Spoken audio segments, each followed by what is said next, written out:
Alors, bonjour, bienvenue au lancement du site de francisation français101.com. La Société Saint-Jean-Baptiste de Montréal est la plus ancienne institution qui défend et fait la promotion du français depuis 1834. C'est la plus ancienne institution en Amérique qui fait la promotion du français. C'est avec une grande fierté qu'on présente cet outil pédagogique gratuit, facile d'accès, très simple, qui va permettre aux gens de se familiariser avec la connaissance de base de la langue française. C'est le fruit d'un long travail et très intense du développeur du site Robin Millette, qui est ici.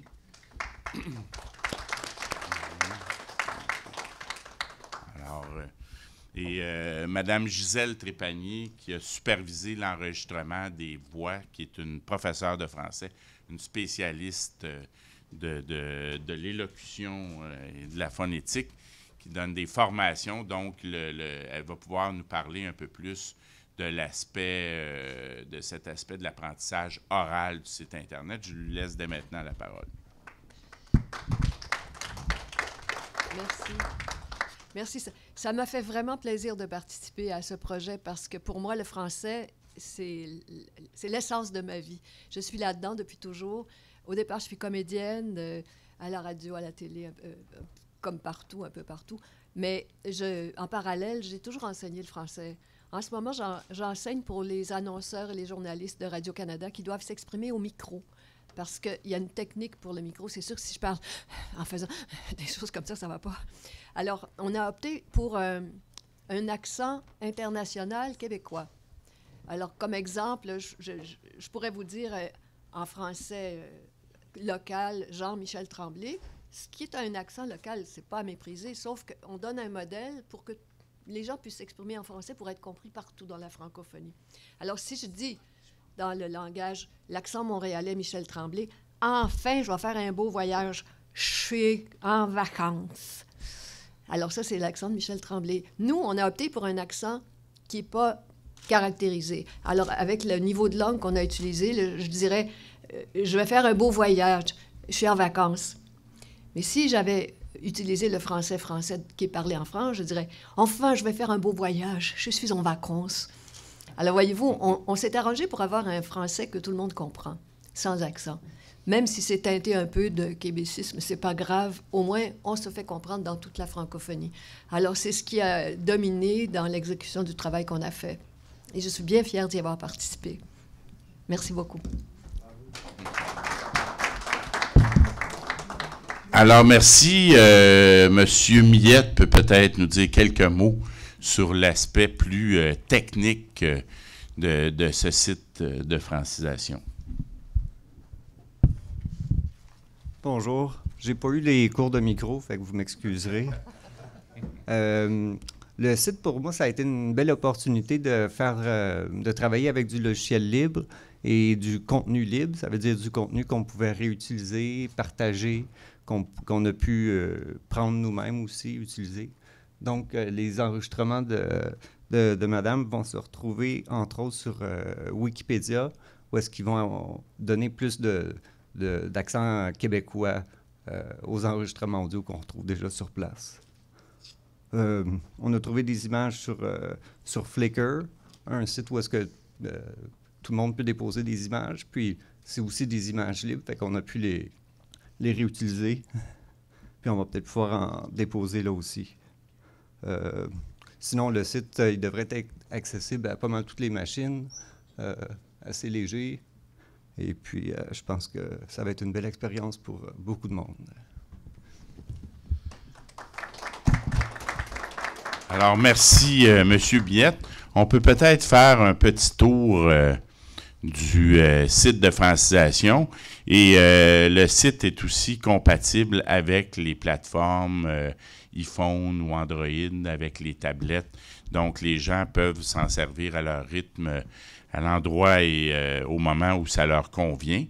Alors, si on regarde ici, on peut commencer. Vous avez des différents thèmes qui peuvent être consulter. Par exemple, si on prend le thème verbe utile, on va arriver sur différents verbes. Les dessins sont originaux de Pierre Dagès. Il y a aussi plusieurs dessins originaux. Alors, on peut cliquer sur un verbe, on voit l'image et on entend le son. Normalement, ça dit, bon, aider lorsque vous cliquez sur un son. Et par la suite, vous pouvez aller dans une autre section qui est des mises en situation. Donc, les dialogues. Et lorsque vous cliquez sur un dialogue, vous cliquez sur un mot, vous pouvez avoir accès à ce mot-là et le voir à l'infinitif. Donc, ça permet avec une image, ça permet aux gens de comprendre le contexte de la phrase et de suivre une mise en situation. Et il y a différents exercices qui vont permettre de mieux comprendre le contexte. Il y a des exercices d'évaluation, de compréhension de texte. Il y a des associations entre l'image. Vous cliquez sur une image, vous pouvez entendre le son, vous pouvez vérifier si vous connaissez bien, si vous avez bien retenu les différents sons, les différents mots qui vont avec les images. Et il y a aussi une section qui est à terminer bientôt, où on va pouvoir voir aussi la façon de prononcer les mots. Parce que souvent, dans certaines langues, il y a des mots qui n'existent pas. Et il faut vraiment, par mimétisme, apprendre la prononciation des mots. Alors, cet outil-là, normalement, moi, j'étais assez surpris récemment, alors que j'avais un ami nouvel arrivant qui avait de la difficulté à apprendre le français. Je lui disais, bon, mais il n'y a pas de site Internet accessible, tout ça. Il y en a qui sont accessibles. Il y a le Carrefour de francisation. Je pense que le ministère de l'Immigration des communautés culturelles il y a un site Internet de francisation. Mais on doit s'inscrire. Il y a tout un processus. Alors, à ce moment-là, cet outil-là va pouvoir être consulté immédiatement, automatiquement, de façon très conviviale. Alors, sans plus tarder, je pense que toute cette opération-là va nécessiter aussi un travail avec les partenaires, les organismes de francisation, les organismes qui œuvrent auprès des personnes immigrantes, des personnes réfugiées. Alors, on va inviter des représentants de ces organismes-là à venir nous expliquer, bon, en quoi ils considèrent que l'apprentissage du français est important pour l'intégration à la société québécoise, accéder au milieu du travail et peut-être nous dire quelques mots sur le rôle de leur organisme à cet égard. Alors, pour commencer, nous allons inviter M. Laliberté du Carrefour de liaison multiethnique. Je pense qu'il va pouvoir nous expliquer davantage. Oui, bonjour. Vous m'entendez bien? OK. Pour commencer, mon nom c'est Stéphane Laliberté. Je travaille pour le Carrefour de liaison et d'aide multiethnique, en abrégé pour le CLAM. Depuis 13 ans déjà, je fais partie du département de la francisation et les volets dans lesquels nous travaillons à chaque jour, c'est au niveau de l'emploi, de l'accueil aux nouveaux arrivants concernant l'immigration précisément et évidemment la francisation. Pour la plupart des étudiants dans nos classes, comme c'est des nouveaux arrivants, c'est tous des travailleurs qualifiés qui, en général, arrivent avec leur famille. Donc, ils ont déjà la plupart des enfants d'âge préscolaire ou de l'âge primaire. Et je dis toujours à ces parents-là qu'il faut le plus possible, comme les enfants vont déjà à l'école francophone dans des classes d'accueil, j'insiste vraiment le fait pour que les parents puissent apprendre, sinon améliorer leur niveau de français. Alors, c'est ça. Merci. Bienvenue. Nous allons aussi maintenant inviter M. Miguel Benhabib, je pense. Il va pouvoir nous dire. Du Carrefour de solidarité. Bonjour, je m'appelle Miguel Benavidez. Je travaille pour le Carrefour de solidarité Anjou. Je suis au Québec depuis 13 ans. Et le Carrefour a été fondé il y a 20 ans.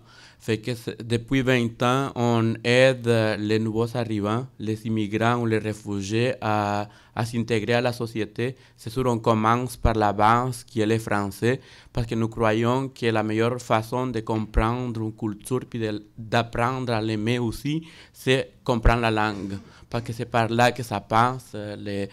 Fait qu'on fait un travail avec les nouveaux arrivants pour leur apprendre comment je pourrais dire, à bien saisir les petites nuances de la langue québécoise par rapport à la langue française de France aussi.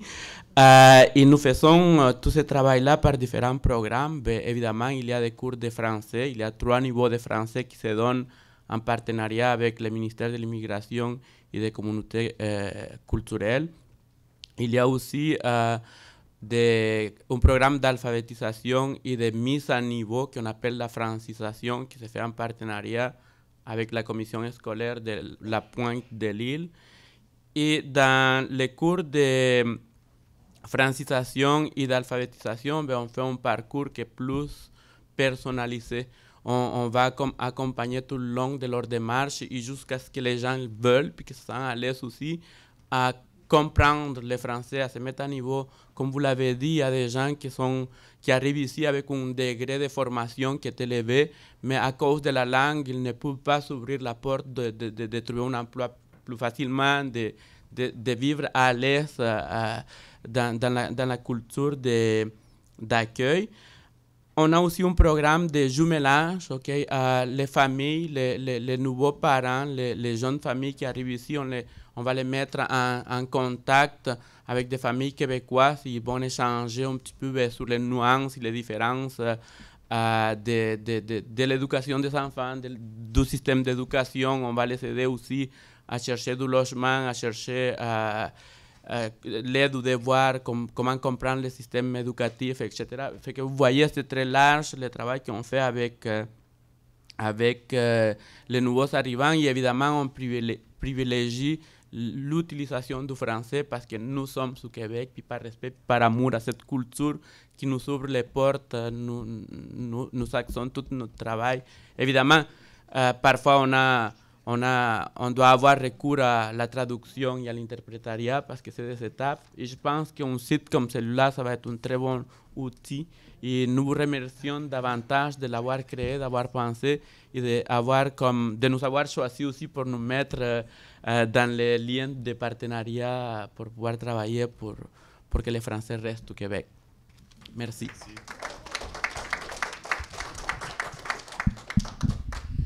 Merci.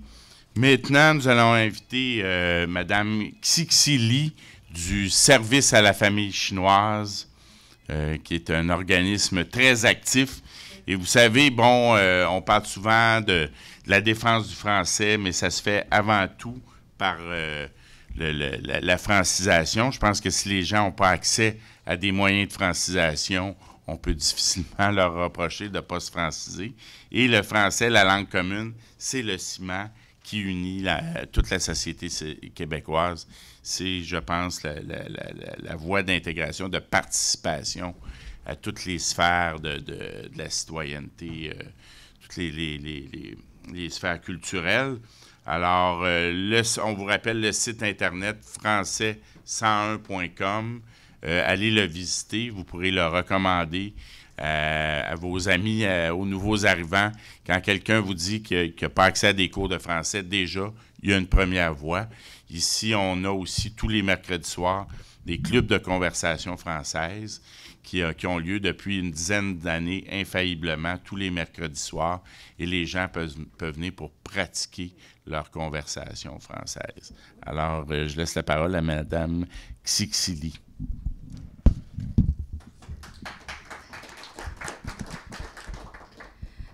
Bonjour tout le monde, c'est un grand honneur pour moi de parler un petit peu de notre organisme. Je suis directrice de service à la famille chinoise et du Centre Sino-Québec de la Rive-Sud.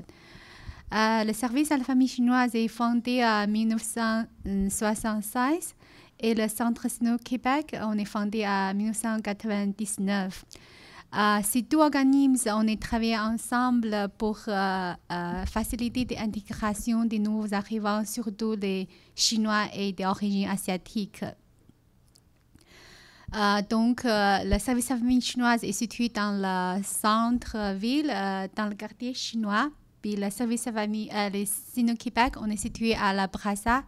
Là-bas, la population de Chinois, c'est entre 15 à 17%. La mission de notre organisme est ces trois principales. On a trois principaux objectifs.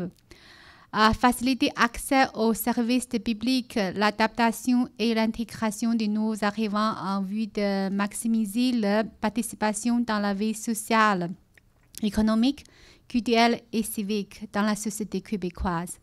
Promouvoir l'ouverture interculturelle et le pluralisme. Promouvoir l'égalité et la qualité de vie. Donc, ces objectifs sont réalisés quotidiennement à travers le développement des services visant à l'intégration des nouveaux arrivants, tels que des cours de francisation, des services d'information ou des activités d'intégration à l'emploi. Développement des services de soutien particuliers et spécialisés aux personnes ou aux familles vivant des situations spécifiques, telles que l'assistance aux victimes de violences conjugales, des activités de sensibilisation ou une aide aux joueurs pathologiques. Développement de services de loisirs permettant la rencontre, l'entraide et la solidarité entre divers groupes, comme les femmes, les personnes aînées ou les jeunes. Pour nos organismes, l'apprentissage de la langue française est une composante fondamentale et de l'intégration des personnes nouvelles arrivées au Québec, principalement au plan de l'emploi. Chaque année, nous offrons à Montréal, dans nos locaux, une dizaine de sessions de francisation à temps partiel et 3 à temps plein. Puis après ça, nous offrons 4 sessions à temps partiel. Ces groupes sont tous financés par le ministère des Immigrations et des Communautés culturelles. En plus, on a organisé le coin de francisation pour inviter les gens à pratiquer le français oralement. Et on a reçu plus de 1000 étudiants par année provenant de 18 pays différents. Ce n'est pas seulement chinois qui étudient chez nous. Nous organisons des activités enrichissant de soutien pédagogique à l'apprentissage qui articule autant sur l'aspect linguistique que sur l'aspect socio-culturel. Afin de soutenir un partage de connaissances de nouveaux arrivants quant à le nouveau milieu de vie.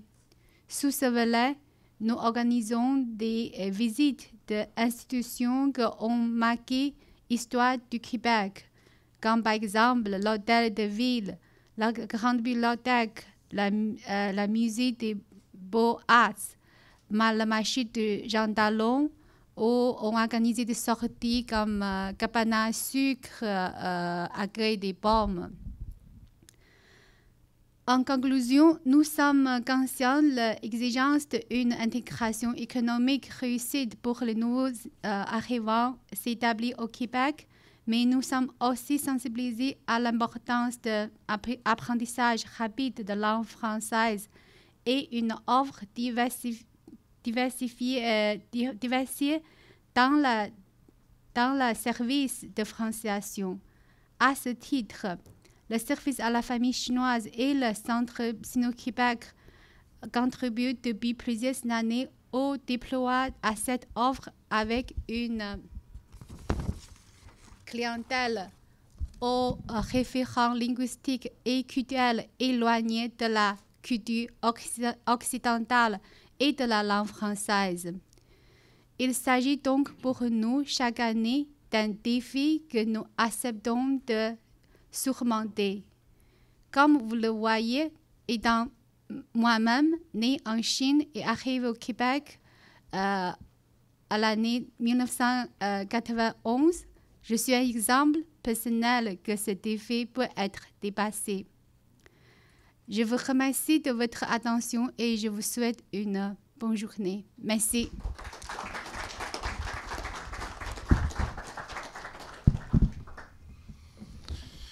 Alors, merci beaucoup. René Lévesque définissait ce que c'est d'être un Québécois en disant et Québécoise ou Québécois, toute personne qui habite le territoire du Québec et qui l'aime assez pour en faire sa patrie. Et je pense que, d'une part, l'accès au français est fondamental comme voie d'accès à l'emploi, voie d'accès à la société québécoise. Et à la Société Saint-Jean-Baptiste, on compte maximiser les activités interculturelles, nos relations avec les nouveaux arrivants, les allophones. Et déjà, dans toutes les sphères de nos activités, il y a des gens d'autres origines et je pense qu'on doit maximiser nos échanges et favoriser la connaissance du français. Je pense que c'est un droit au Québec. Et on doit continuer à aller dans ce sens-là. Je vous remercie. Je ne sais pas s'il y a des questions ou des commentaires que vous auriez à faire. Oui. Voici le micro. Il faut parler au micro. Madame, oui. Quand vous nous parlez du français, là, québécois, tout, là, le français d'Europe, là, il va s'accorder avec vous? Oui, et soyez pas inquiets, parce que je parle maintenant... Comme je parle en ce moment, c'est le français qu'on a indiqué dans la présentation, dans le travail qu'on a fait. Moi, je considère que je suis québécoise, je parle comme une Québécoise, et j'ai réussi à me faire comprendre quand je vais en France, il n'y a jamais aucun problème. Alors, qui les Français? Ah ben non, on ne va pas coloniser la France, là.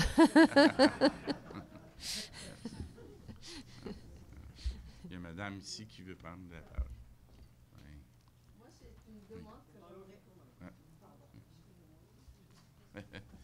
Comme on est diffusé en direct, vous savez. Oui. Je demanderais s'il y avait une capsule sur l'histoire du Québec. Parce que les nouveaux arrivants devraient comprendre pourquoi l'effet français. Nous, on offre des ateliers sur l'histoire du Québec, mais à condition que les personnes finissent les ateliers pour faire un voyage à l'Assemblée nationale. C'est important. Et croyez-moi, les gens se sentent vraiment, vraiment partie prenante de l'histoire du Québec. Et ça, c'est un vœu pieux d'Élisabeth. Merci. Merci, Madame Denville.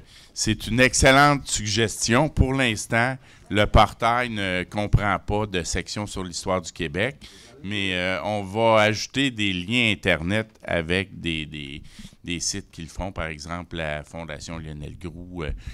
Il y a des sites même qui peuvent nous faire des visites virtuelles historiques du Québec. Et peut-être qu'on pourra, comme prochain développement du site, intégrer une section sur l'histoire du Québec, parce qu'on oublie effectivement que l'histoire, ça appartient à tous les Québécois et c'est ce qui permet de comprendre la société dans laquelle on vit. Je ne sais pas s'il y a d'autres commentaires ou questions. Oui, madame aussi. Oui.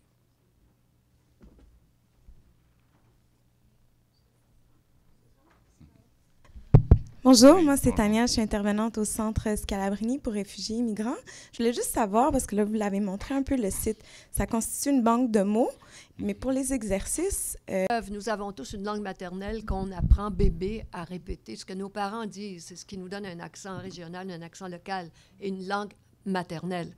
Alors ici, c'est sûr que si les gens entendent le son, ils vont pouvoir le reproduire tant bien que mal, mais il faut l'entendre pour le reproduire. On ne peut pas apprendre une langue étrangère dans un livre. Il faut qu'il y ait une communication orale. C'est la transmission orale du français, et c'est là-dessus qu'on a travaillé. Effectivement. Les évaluations, ce n'est pas des examens. Peut-être que Robin peut nous expliquer les mécanismes. Merci. Allô? C'est ça. Il y a des petites parties du site qui sont en train d'être complétées, qui ne sont pas tout à fait finies. Par exemple, dans chacun des thèmes, il y a le vocabulaire des mots. Ensuite, il y a le dialogue qui permet un peu de mettre ça en contexte. Puis là, il va y avoir des questions sur ce dialogue-là, des questions de compréhension qui vont permettre tout de suite de savoir si la personne maîtrise bien. Puis c'est ça, ça permet d'écouter tous les mots. Là, on a des problèmes de filage ce matin, on dirait, le son ne sort pas. Mais sur Internet, comme si...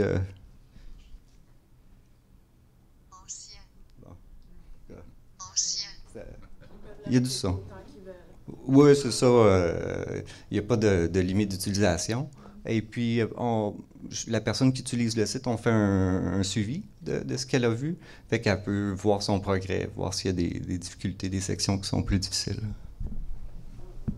Effectivement, il y a un profil d'utilisateur qui va permettre aux gens de voir leur progression et de pouvoir faire un suivi sur leur apprentissage. D'autres questions, commentaires? Alors, oui.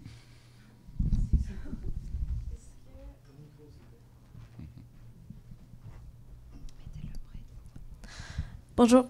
Bonjour. Je m'appelle Lorena, je travaille pour une revue à la Rive-Sud qui s'appelle l'Horizon Weekend.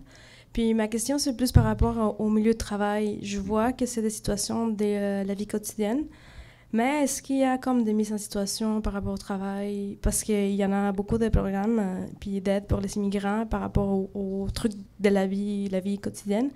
Mais quand il s'agit de rentrer au travail, qu'est-ce qu'il y a comme pour ça? Merci.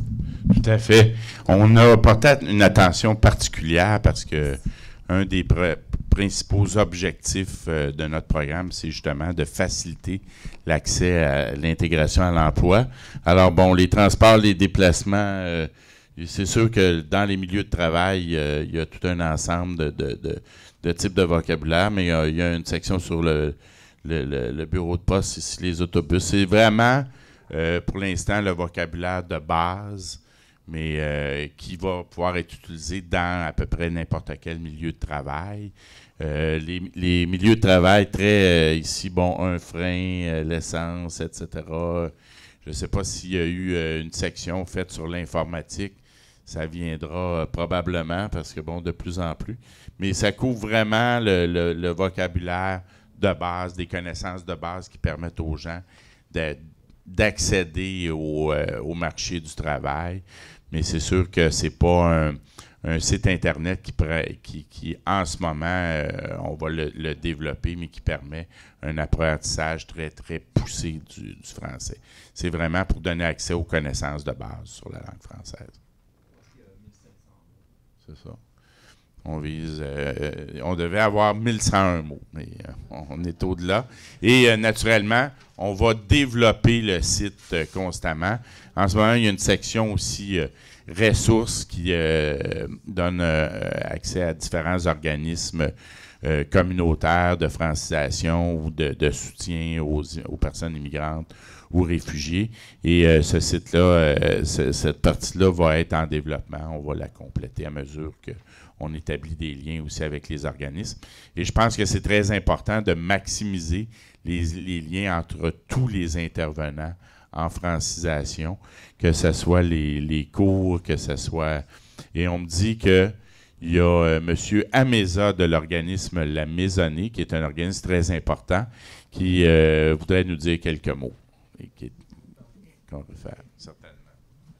Venir ici, peut-être, même... C'est mieux devant. J'ai vu Mme Dembil ici, avec qui on a travaillé longtemps à favoriser, à donner des outils aux nouveaux arrivants. L'outil principal ici qui est pour une intégration réussite qui est le français. Et j'aimerais dire que nos organismes, le CLAM, la Maisonnée, travaillent très fort pour essayer de soutenir d'abord les immigrants à s'intégrer et à mettre l'accent, mais à valoriser la langue française. C'est-à-dire lui donner tout son côté charmant, tout son côté beau, pour que les gens puissent s'approprier de cette langue et en faire une langue de cœur, pas une langue de tête. J'aimerais juste soulever ce point-là parce que moi, je parle 6 langues, Madame Dambil, une dizaine. On est plusieurs à parler des langues, mais la langue principale qu'on veut, sur laquelle nous, on veut, comment dirais-je, on veut mettre l'accent, c'est la langue de cœur. Il y a beaucoup de gens qui se disent, bon, moi, c'est ma langue maternelle. C'est quoi une langue maternelle? Si ce n'est pas une langue qu'on a appris tout petit, si ce n'est pas une langue qu'on a développée, si ce n'est pas une langue qu'on a mis l'accent, une langue qui véhicule notre savoir-faire, notre savoir-vivre, notre savoir-être. Et c'est ça que j'appelle une langue de cœur. Et mettre l'accent sur ça, c'est, je pense, la chose la plus importante. Et pour finir, j'aimerais dire une chose, moi c'est pas ma langue maternelle, la langue française, mais c'est une langue que j'apprécie beaucoup, que j'aime beaucoup. J'ai beaucoup d'amis qui ne parlent pas le français à travers le monde et qui me disent quelle chance vous avez de parler le français parce que c'est une langue riche, c'est une langue belle, c'est une langue qui a été véhiculée par des très grands auteurs et c'est ça qu'il faut valoriser, je pense, à mon avis. Et merci beaucoup.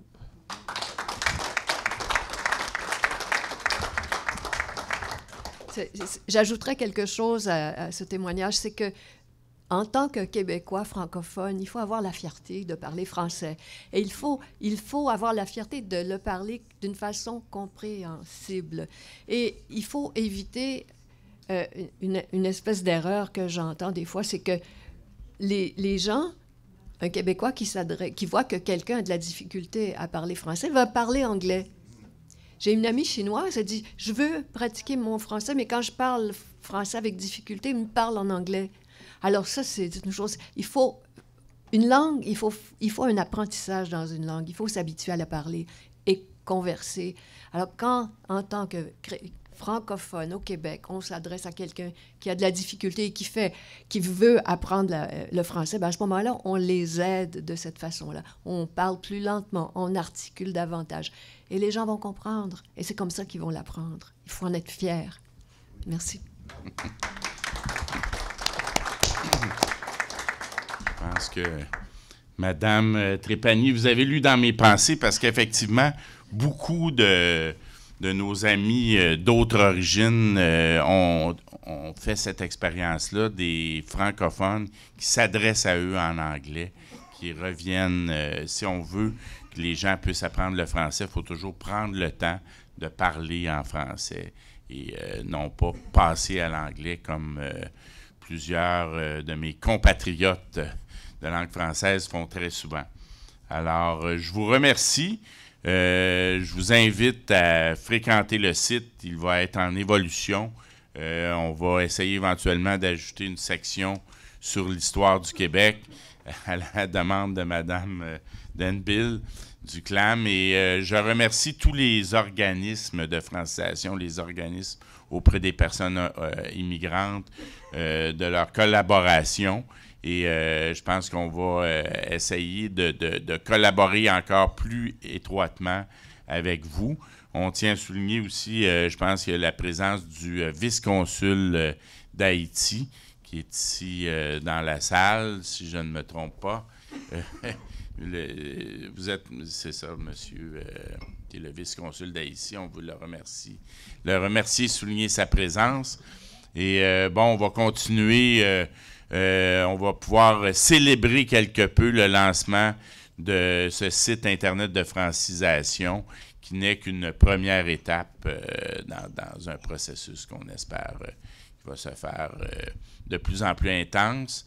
On a M. Kanji, je pense, qui voulait prendre la parole, qui est notre nouveau coordonnateur général à la Société Saint-Jean-Baptiste. On va l'inviter. Il se trouve que je suis là depuis 3 ans, c'est ma 3e année.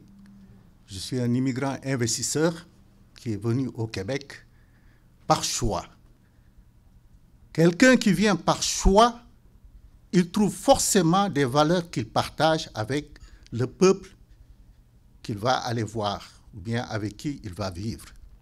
Et donc, l'élément fondamental qui peut décliner cela, c'est la langue.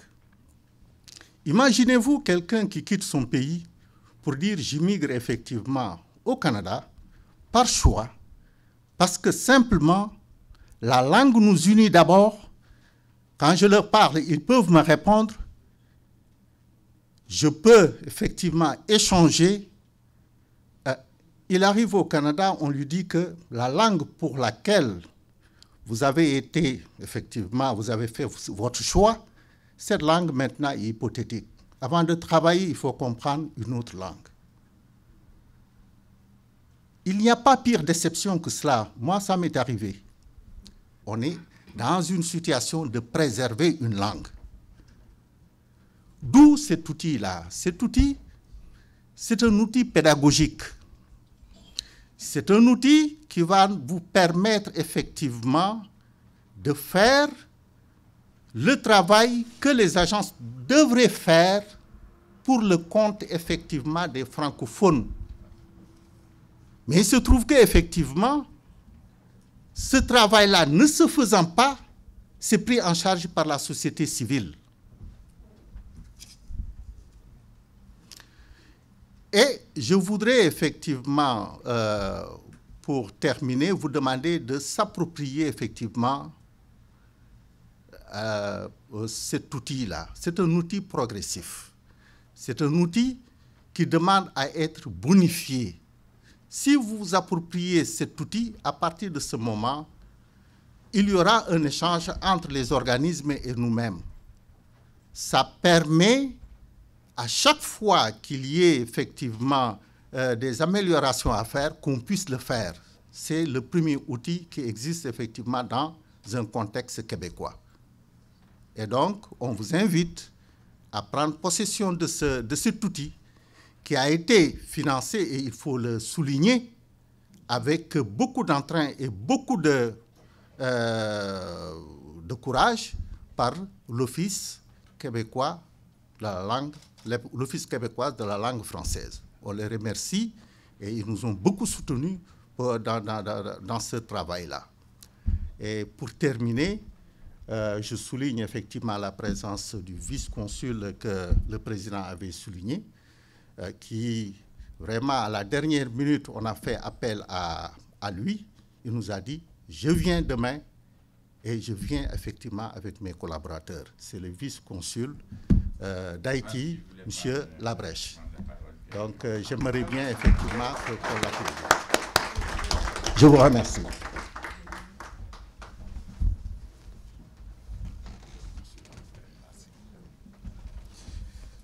Je ne vais pas vous garder longtemps. Bonjour à tous. Mon collègue et moi sommes heureux d'être avec vous ce matin en vue de défendre cette langue qu'on a en commun. Haïti est un pays francophone, comme vous le savez. Mais nous parlons aussi le créole, qui sont les deux langues, je dirais, maternelles, hein, si on a les définitions exactes de ce pays. Je voudrais vous signaler que, pour une fois, le Québec et Haïti aura quelqu'un à l'Académie française. Si toutefois nos chances sont fructueuses, Dany Laferrière sera élu à l'Académie française. C'est la première fois de toute l'histoire et ce sera une victoire pour Québec, aussi pour les Haïtiens, mais aussi pour le Québec parce que Dany a vécu plus de 30 ans ici et c'est un grand écrivain québécois, si je reprends aussi les mots de Charest. Il faut dire aussi que il a besoin de notre appui et c'est ce que je recommande à toutes les institutions où je passe ces jours-ci. C'est ce que nous avons fait au consulat. Beaucoup d'institutions ont écrit à l'Académie française pour recommander Dany et pour le supporter. Et je pense qu'il fait aussi partie aujourd'hui des favoris. Ils sont au moins 3 à être favoris. Et j'espère que le support que nous aurons apporté à Dany sera vraiment fructueux. Je voulais aussi vous attirer l'attention sur le fait que Haïti aujourd'hui fait face à l'anglophonie.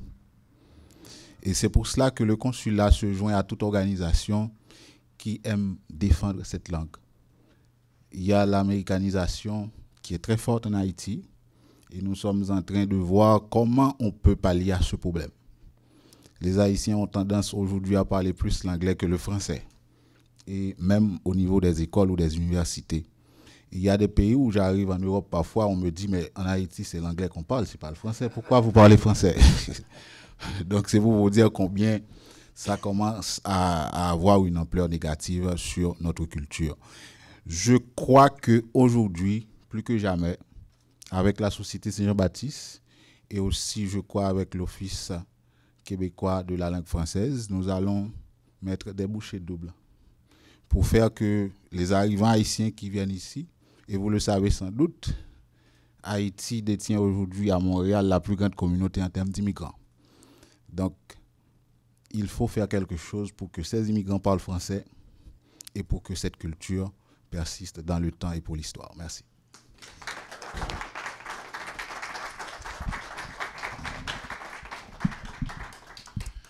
Merci beaucoup. D'ailleurs, récemment, on m'a dit, parce qu'il y a des gens qui parlent de Montréal comme la métropole française des Amériques, il y a des gens qui nous ont dit, il ne faut pas oublier Port-au-Prince, qui est une métropole francophone aussi.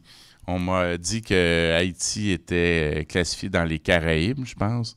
Donc, ça nous sauve un peu les gens qui ont dit ça. Mais en tout cas, merci beaucoup d'être là. Et je pense que, c'est sûr qu'on a parlé beaucoup, on a élargi le débat au-delà de la stricte question du site Internet de francisation. Mais je pense que c'est le même débat. Il ne faut pas oublier non plus que même si à Montréal, parfois les gens ont l'impression que le Québec est presque 50% anglophone, dans les faits, en dehors de Montréal, c'est à 95% francophone. Donc, l'apprentissage du français est une façon aussi de pouvoir vraiment s'enraciner au Québec et avoir accès au marché de l'emploi partout sur le territoire.